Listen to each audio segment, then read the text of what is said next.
ವೈಯಕ್ತಿಕ ಬದುಕಿಗೆ ತೊಂದರೆ ಆಗ್ತಾ ಇದೆ ಅಂತ ಅಂದರೆ ಒಂದು ಪತ್ರ ಬರೀರಿ, ಅದನ್ನು ಫಸ್ಟು ಮೈಂಡಿಂದ ತೆಗೆದುಹಾಕಿ ಫಿಸಿಕಲಿ ಅದನ್ನ ಸುಟ್ಬಿಟ್ಟು ತಗೊಂಡೋಗಿ ಟಾಯ್ಲೆಟ್ ಒಳಗಡೆ ಹಾಕಿ ಫ್ಲಶ್ ಮಾಡಿಬಿಡಿ.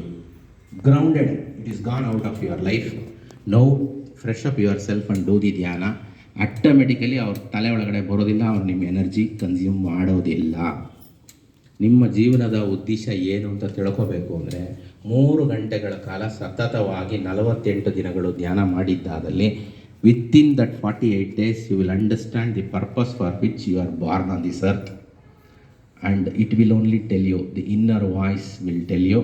And from today onwards, we are not going to listen to anybody. ಯಾರ್ದೋ ಮಾತನ್ನು ಕೇಳಿ ಹೆಂಡ್ತಿ ಬಿಡೋ ಕೆಲಸ ಮಾಡೋದು ಬೇಡ.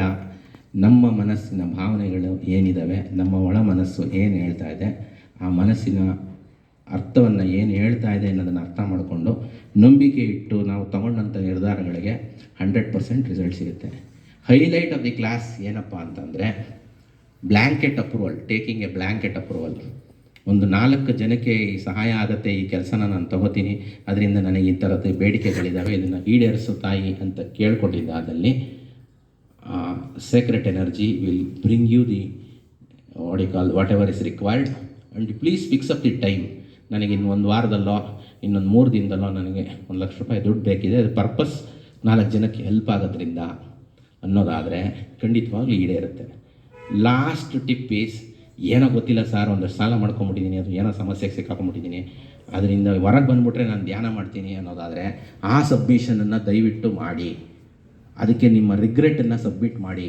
ನಾನು ಯಾರಿಗೋ ತೊಂದರೆ ಮಾಡಿದ್ದೀನಿ ಅಥವಾ ಏನೋ ಒಂದು ಕೆಲಸ ನನ್ನಿಂದ ಆಗಿದೆ, ಅದರಿಂದ ಈ ಥರ ಒಂದು ಸಮಸ್ಯೆಗೆ ನಾನು ಸಿಕ್ಕಿದ್ದೀನಿ, ವಿಶ್ವಶಕ್ತಿಯೇ ದಯವಿಟ್ಟು ನನಗೆ ಕ್ಷಮಾಪಣೆ ಕೊಡು, ದಯವಿಟ್ಟು ನನಗೆ ಕ್ಷಮಾಪಣೆ ಕೊಡು. ಇನ್ನು ಮುಂದೆ ಈ ಥರದ ತಪ್ಪುಗಳನ್ನು ನನ್ನ ಕೈಲಿಂದ ಮಾಡದಿರೋ ಹಾಗೆ ನೋಡ್ಕೊಳ್ಳೋ ಜವಾಬ್ದಾರಿ ನಿಂದು.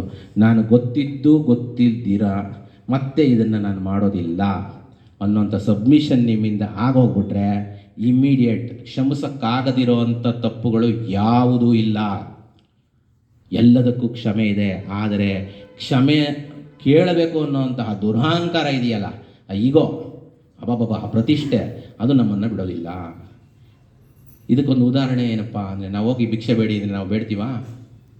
ಯಾವುದೇ ಕಾರಣಕ್ಕೂ ಮಾಡಲ್ಲ ನಾವು. ಆ ಒಂದು ಹ್ಯುಮಿಲಿಯೇಷನ್ ಎಲ್ಲವನ್ನು ಬಿಟ್ಟು ದೇಹನ ಚಿಕ್ಕದಾಗಿ ಇಟ್ಕೊಂಡು ಭವತಿ ಭಿಕ್ಷಾಂದೇಹಿ ಅಂತ ಕೇಳಬೇಕು ಅಂದರೆ ಇನ್ನೆಷ್ಟು ಈಗೋ ಬರ್ನ್ ಆಗಿರಬೇಕು. ಹ್ಯುಮಿಲಿಯೇಷನನ್ನು ಇಮ್ಯಾಜಿನ್ ಮಾಡ್ಕೊಳ್ಳಿ.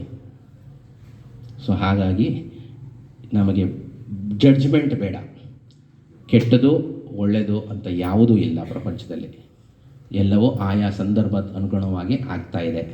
ಎಲ್ಲವೂ ಒಳ್ಳೆಯದಕ್ಕೆ ಆಗ್ತಾ ಇದೆ.